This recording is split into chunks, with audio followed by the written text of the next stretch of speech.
Hello students, welcome to our channel Rise Up Tutors. I am English professor. I want to share to you about our 12th standard lessons.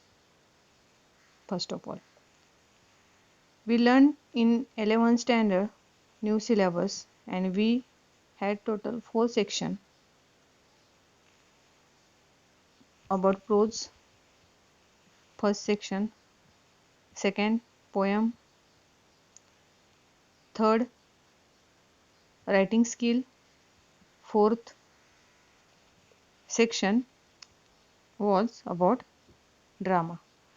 But now this year in 12th standard you are getting fourth section English novel.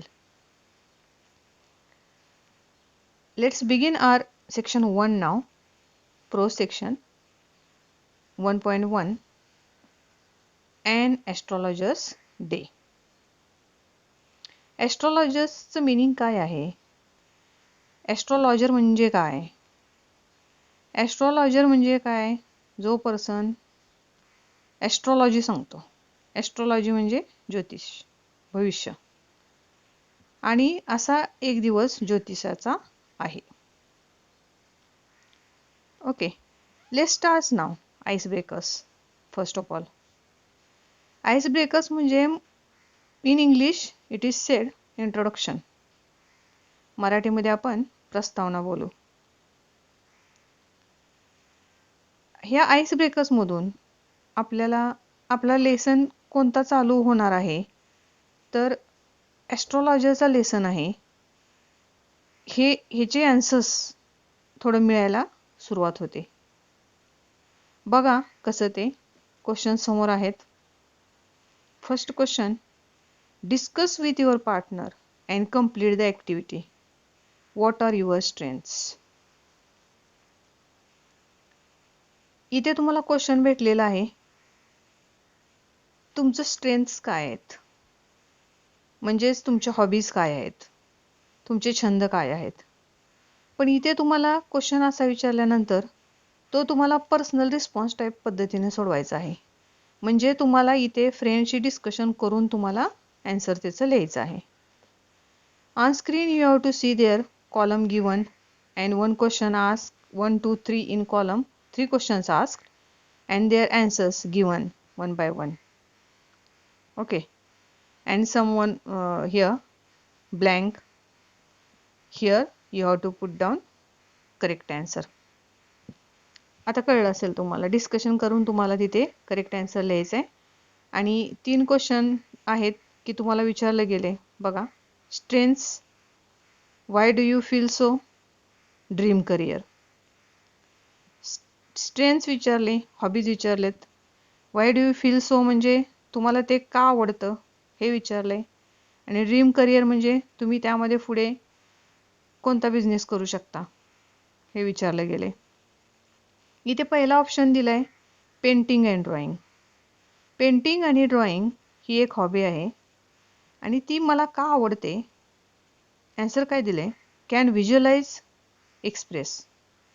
कारण ते visualise करता येतं, दाखवता येतं समोर काढून, आणि एक्सप्रेसही करता येतं. कारण नवीन नवीन ज्या काही आयडिया असतात त्या आयडिया आपण त्या ड्रॉइंगमधून पुढे त्या व्यक्त करता येतात, म्हणजे बोलतात त्या पिक्चरमधून. अशी ड्रॉइंग आपण पुढे प्रेझेंट करून देऊ शकतो. म्हणून त्याचा आन्सर कॅन व्हिज्युअलाइज आणि एक्सप्रेस असं दिलं गेलं. ह्यामध्ये कोणत्या करिअरच्या संधी आहेत. पेंटिंग आणि ड्रॉइंग केल्यानंतर कमर्शियल आर्टिस्ट बनता येतं, कार्टूनिस्ट बनता येतं. म्हणून इथे आन्सर पुढे आहे कमर्शियल आर्टिस्ट आणि कार्टूनिस्ट. आता तुम्हाला इथे डिस्कशन करून आन्सर लिहायचं आहे, तर त्यामध्ये तुम्ही तुमच्या चॉईसनी आन्सर्स कोणतेही लिहू शकता. आता मी तुम्हाला एक्झाम्पल सांगते काही यामध्ये. For example, teaching. स्ट्रेंथ्स निवडताना टीचिंग घेतलं. हॉबीज काय आहे, छंद काय आहे, शिकवण्याचा. का आवडती, शिकवायला का आवडते, तर एक्सप्रेस नॉलेज, किंवा have a sense of knowledge. Express knowledge म्हणजे स्टुडंट्सला ज्ञान देणे, स्टुडंटच्या पुढे ज्ञान देणे टीचिंगमधून, किंवा प्रत्यक्ष त्या व्यक्तीला त्याचा नॉलेज असणं, ज्ञान असणं, म्हणून ते त्याला आवडतं आणि पुढे ते इतरांसमोर ते मांडतात, म्हणून त्यांना ते टीचिंग फील्ड आवडतं. मग त्यामध्ये कोणत्या करिअरचे चान्सेस आहेत? तर त्यातून टीचर बनणे, म्हणजे मग वेगवेगळ्या पद्धतीचे मग प्रोफेसर बनतील किंवा सिनियर कॉलेजला प्रोफेसर बनतील, किंवा एखादा गाईडही बनू शकतो, एक मार्गदर्शक म्हणूनही त्यामध्ये करिअरच्या संधी असू शकतात. ओके, अजून बऱ्याच प्रमाणात त्यामध्ये येतील. नेक्स्ट आपण घेऊ शकतो स्ट्रेंथ डान्सिंग. डान्सिंग हा नंतर छंद का आवडतो, तर ह्याचं का आवडतो हे आपल्याला सांगायचं आहे. तर डान्सिंगमध्ये आपल्याला काय आहे, have a sense of rhythm असं बोलू शकतो. ते ताल सूर हेच जे डान्सिंगचे स्टेप्स वगैरे आहे त्याचं पूर्णपणे नॉलेज असणं, ज्ञान असणं, म्हणून डान्सिंग आवडतं.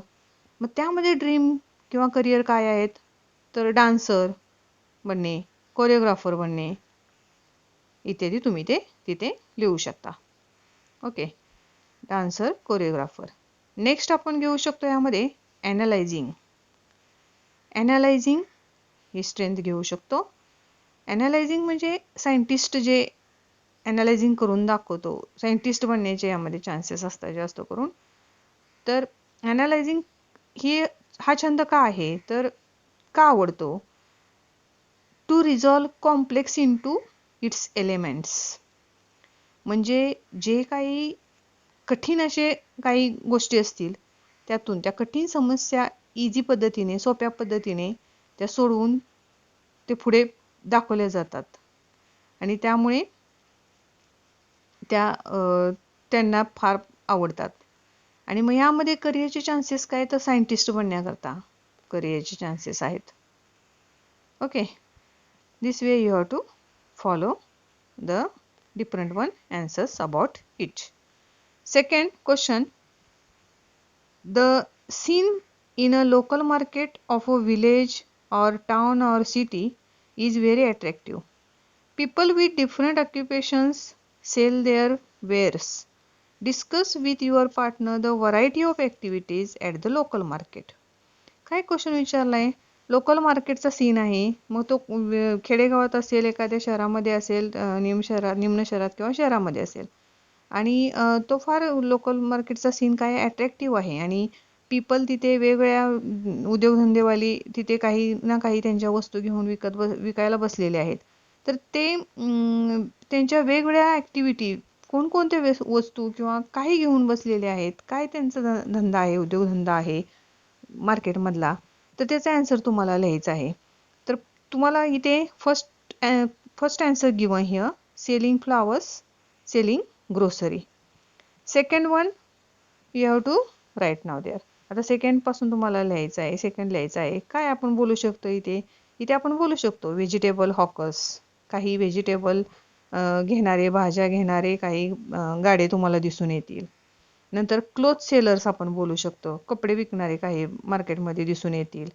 नंतर तुम्ही कस्टमर्स बाईंग अँड बार्गेनिंग बोलू शकता, म्हणजे ग्राहक तिथे येत आहेत, खरेदी करतायत त्या मार्केटमध्ये, काही बार्गेनिंग करतायत कमी जास्त पैशाने, म्हणजे मागामागी वस्तूची, अशा पद्धतीने तुम्हाला दिसून येतील मार्केटमध्ये लोक. नंतर तुम्ही असंही घेऊ शकता की astrologer, an astrologer who sat there to tell future of people. तो तिथेच मार्केटमध्ये ॲस्ट्रॉलॉजर बसलेला आहे आणि तो त्याचं भविष्य सांगत आहे लोकांना. तर असे तुम्ही यामध्ये आन्सर्स पुढे लिहू शकता. According to your choice also you have write there different answers. नाव, in a village or town or city, it is quite a common sight to see an astrologer sitting by the roadside with his professional equipment. Discuss with your partner and list the requirements for his trade. आता काय विचारलं यामध्ये, astrologer आपल्याला road साईडला त्या मार्केटमध्ये व्हिलेजच्या किंवा शहराच्या बसलेला दिसून येतो आणि ते त्याच्या साहित्यासह बसलेला दिसून येतो, बरोबर. मग त्याच्या साहित्य म्हणजे काय आहे, ते काय लागतं त्याला, कोणकोणते त्या त्याच्या बाबतच्या गरजा आहेत. तर इथे एक मध्ये दिलेला आहे की first one given here, what it is, parrots, cards etcetera. त्याचं बरोबर असणारं म्हणजे पोपट आणि काही कार्ड पत्ते असतात ते, असं सांगितलंय. मग बाकी अजून इतर काय लागतं ॲस्ट्रॉलॉजरला, साहित्य काय घेऊन बसला असेल, ह्याचे आन्सर्स तुम्हाला लिहायचे आहेत. तर आपल्याला माहित आहे ज्योतिषाकडे काय काय लागतं, ते आपण तिथे आन्सर्स लिहायचे. फॉर एक्झाम्पल ज्योतिषाकडे समजा आपल्याला लिहायचं असेल, त्याच्याकडे पंचांग असेल, सेकंड वन तुम्ही लिहू शकता. थर्ड वन त्याच्याकडे पेन, रुरल असेल, पेन असेल, स्केल असेल, ओके. फोर्थ वन नोटबुक लिहू शकता. फिफ्थ वन तुम्ही काउरी सेल्स, म्हणजे आपण त्याला मराठीमध्ये कवड्या बोलतो, तुम्ही त्यामध्ये फोटो ऑफ गॉड पण एखादा, तो ज्योतिषी एखादा कोणत्याही देवाचा असा ज्याच्यावर त्याचा विश्वास आहे असा देवाचा फोटो तिथे बरोबर घेऊन बसलेला असतो. तर अशा पद्धतीने तुम्ही त्यामध्ये answers according to your choice you have to write more there. See next question. There are certain unreasonable beliefs among people living in our society. Certain common events are linked with superstitions. List such events, discuss the superstitions linked with them and the means of their eradication. What question is here? म्हणजे काय आहे question, काय विचारलं गेलेलं आहे की काही लोकांच्या मध्ये फार मोठ्या प्रमाणावरती अंधश्रद्धा दिसून येते सोसायटीमध्ये, समाजामध्ये, आणि अशी लोक राहतात आपल्या समाजामध्ये. तर ह्या ज्या अंधश्रद्धा दिसून येतात, तर त्या अंधश्रद्धा इरेडिकेट करणं म्हणजे त्याचा नाश करणं आवश्यक आहे. कारण अंधश्रद्धा ह्या खऱ्या नसतात, अंधश्रद्धा ह्या त्यांनी ठरवलेल्या असतात, पूर्वपरंपरागत ठरत आलेल्या अंधश्रद्धा आहेत. मग त्याला नष्ट करणं आवश्यक आहे. तर त्या अंधश्रद्धा कोणकोणत्या परंपरागत चालत आलेल्या आहेत, तर एक आन्सर इथं दिलेलं आहे बघा, a cat crossing your path. असं आपण तुम्हाला पुढे आन्सर लिहायचं आहे. आता कॅट क्रॉसिंग युअर पाथ म्हणजे ही एक अंधश्रद्धा आहे की म्हणतात की रस्त्यावरून मांजर आडवं गेलं आणि आपण कोणत्या कामाला, शुभ कामाला निघालेलं असेल, तर आपलं ते काम त्या दिवशी होणार नाही, सक्सेस होणार नाही, यशस्वी होणार नाही. अशा पहिल्यापासून अंधश्रद्धा तयार झालेल्या आहेत. पण scientifically it has not proven that it is correct or true. आणि असं काही सायंटिफिकली सिद्ध केलं गेलेलं नाही की हे करेक्ट आहे म्हणून, हे पूर्णपणे रॉंग असं आहे. म्हणजेच थोडक्यात ती काय अंधश्रद्धा आहे. म्हणजेच अशा गोष्टी आपल्याला काय केल्या पाहिजेत, डिस्ट्रॉय केल्या पाहिजेत, इरॅडिकेट केल्या पाहिजेत.